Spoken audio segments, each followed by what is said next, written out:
Welcome everyone.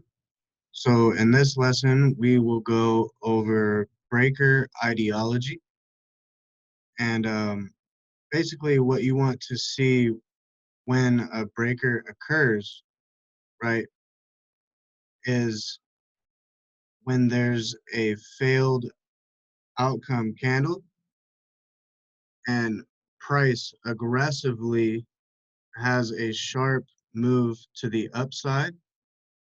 or to the downside. And in the midst of this sharp move to the upside or downside,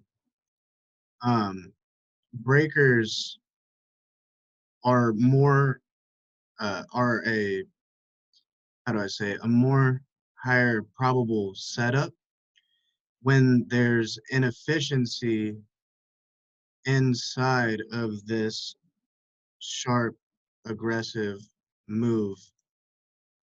to the upside or to the downside. So a recap would be your failed outcome candle, price aggressively shoots to the upside,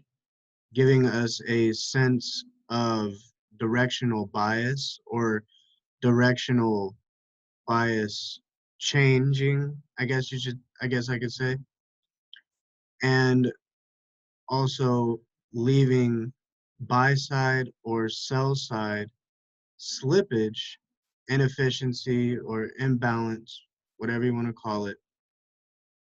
in price action. So what we would wait for to capitalize on this is we would wait for price to correct back to where that failed outcome candle was and see a nice rejection to the upside for uh, optimal buy positions and a nice rejection to the sell side for optimal sell positions.